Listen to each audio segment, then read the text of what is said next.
Hello guys, welcome to DS talks. तो आज की इस वीडियो में हम बात करेंगे जो हमारी एक सीरीज चल रही है mutual fund according to AUM, that is assets under management. इस वीडियो में हम बात करते हैं कौन सी म्यूचुअल फंड के पास कितना पैसा है इन्वेस्ट करने के लिए। तो चलिए शुरुआत करते हैं वीडियो की। ये हमारी फोर्थ वीडियो रहेगी इस कैटेगरी में। इससे पहले हमने डिस्कस किया पारंपरिक फ्लेक्सी कैप के बारे में, एचडीएफसी बैलेंस के बारे में, एचडीएफसी फ्लेक्सी कैप के बारे में। आज हम डिस्कस कर रहे हैं एचडीएफसी मिड कैप फंड के बारे में। चलिए सबसे पहले देखते हैं एचडीएफसी मिड कैप। इसकी एनएवी क्या है? इसकी एनएवी है 223 रुपीज। इसकी एनएवी चल रही है अभी। इसका वन डे का जो रिटर्न है माइनस में 0.28% है। वन मंथ का जो इसका रिटर्न आ रहा है वो है 0.74। 6 मंथ में इसने रिटर्न दिया 6.75। वन ईयर रिटर्न 15.94, काफी अच्छा रिटर्न है ये। 3 ईयर में 26.32%, ये भी बहुत अच्छा रिटर्न है। 26.32 इज गुड रिटर्न। 5 ईयर की अगर बात करें 24.38 इसने रिटर्न दिया है। काफी अच्छे रिटर्न ये एचडीएफसी मिड कैप फंड पिछले कई सालों से हमें देता हुआ आ रहा है। इक्विटी कैटेगरी का फंड है, मिड कैप फंड है, लार्ज साइज फंड है, एसेट अंडर मैनेजमेंट है 92,641 crore. Very high risk, risky fund है क्योंकि मिड कैप में पैसा मोस्टली इसका लगता है।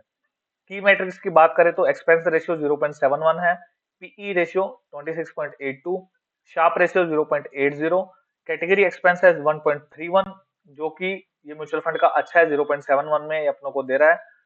कैटेगरी पी 34.90 और कैटेगरी शार्प 0.30। इसके सारे की मैट्रिक्स, जो तीन की मैट्रिक्स की बात कर रहे हैं, वो अच्छे हैं एज कम्पेयर टू इस कैटेगरी। स्कीम इन्फो की बात करें तो ग्रोथ फंड है ये, जिसमें लॉक इन पीरियड कुछ नहीं है, एग्जिट लोड 1% का है, एसआईपी अलाउड है, मिनिमम इन्वेस्टमेंट है 100 रुपीज और इसका बेंचमार्क है निफ्टी मिड कैप 150, इसका बेंचमार्क है। मिड कैप फंड के बारे में अगर हम बात करें तो मिड कैप फंड वो फंड होते हैं जो रैंकिंग में 101 से लेकर 250 कंपनी तक पैसा लगा सकते हैं। जो निफ्टी 500 की हमारी रैंकिंग है, तो 101 नंबर से लेकर 250 नंबर तक की कंपनी में ये लोग पैसा लगा सकते हैं। तो उसमें भी इनके पास मिनिमम 65% जो पैसा है वो इसी कैटेगरी के अंदर लगना चाहिए और 35% पैसा जो है वो किसी में भी लगा सकते हैं, जैसे निफ्टी 100, निफ्टी स्मॉल कैप में, लार्ज मिड किसी में भी लगा सकते हैं। 65% मिनिमम इनको इसमें लगाना ही है। उसके बाद अगर पीयर कंपैरिजन की बात करें तो कोटक मिड कैप है, निप्पॉन इंडिया ग्रोथ है, मोतीलाल ओसवाल है। मोतीलाल ओसवाल इस साल का लगभग बहुत खराब फंड रहा है क्योंकि इसका जो रिटर्न है -2.34% रिटर्न है इस साल का। Nippon India 13.53, Kotak mid cap 11.21। ये इस कैटेगरी का सबसे अच्छा फंड है क्योंकि इसने 14.14% रिटर्न दिया है। उसके बाद अगर हम बात करते हैं एसेट एलोकेशन की, इक्विटी में इनका 92.91% पैसा लगा हुआ है, कैश इनके पास है 7.09।